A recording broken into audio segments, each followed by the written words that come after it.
Marvel Future Fighters, Trippy Cakes, and I'm back with a special little something for you guys. I have the Apocalypse review.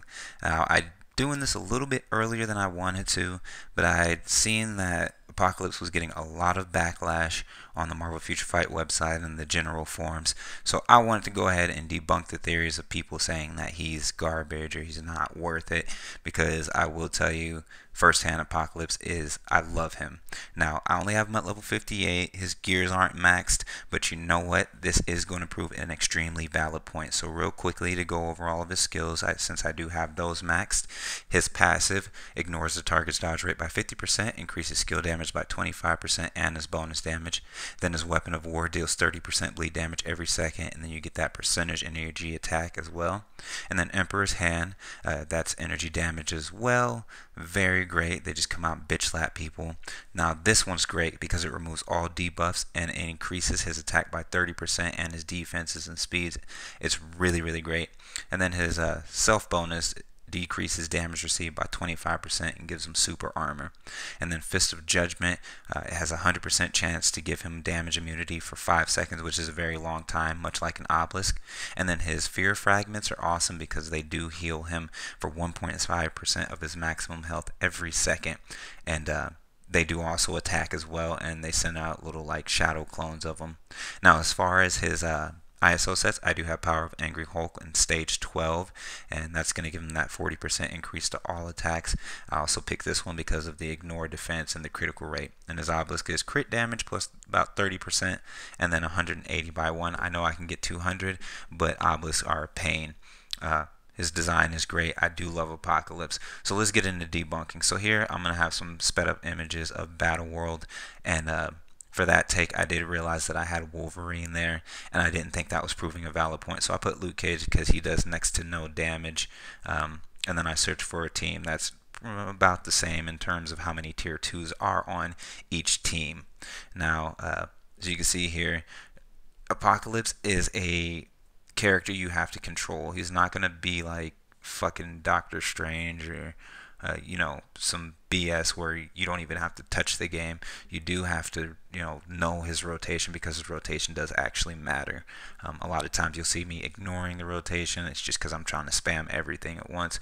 But usually you start off with 3, and then you get into 2, 1, 4 if you're being attacked, and you want to have your 5 out. So usually it'll go 3, 5, 4, 1, 2.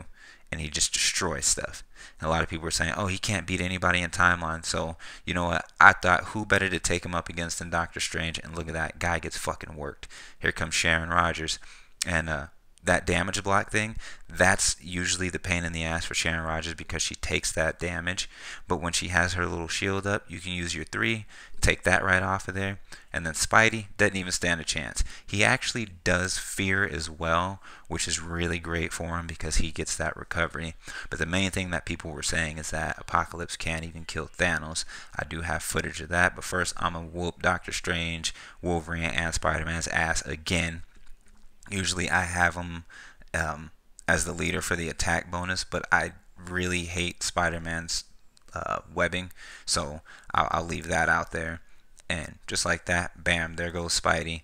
Now, Doctor Strange, the good thing is when he's doing that stupid ass iframe skill, he attacks one of those little fragments at a time, and then Apocalypse's force skill keeps him from dying to something like that.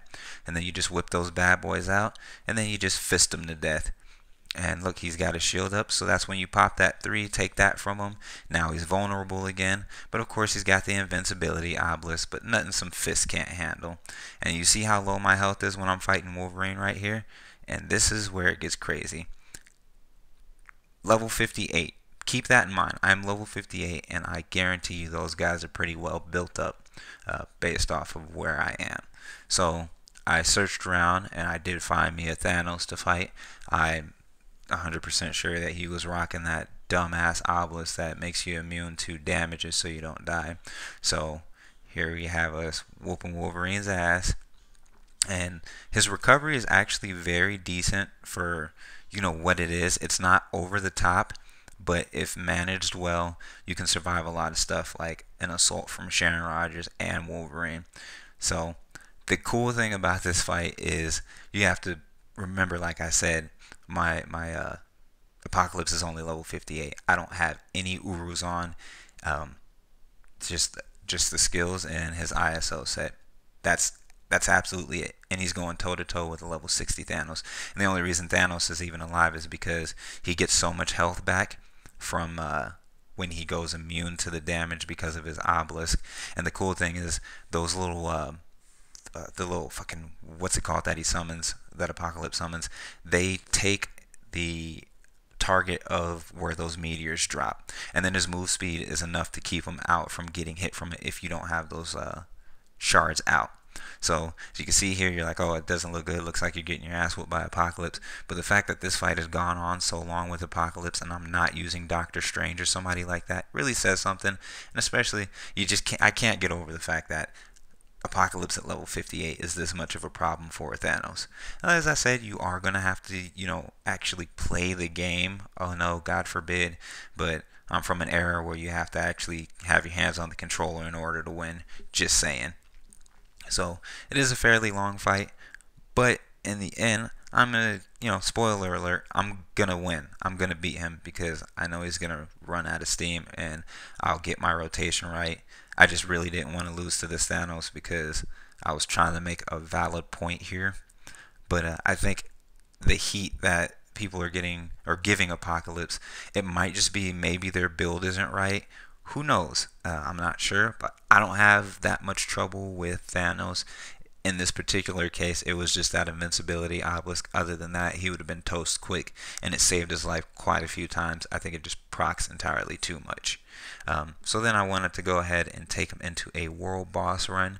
I'm going to use Thor and Captain America, and this is going to boost him up to around 30% bonus all attack.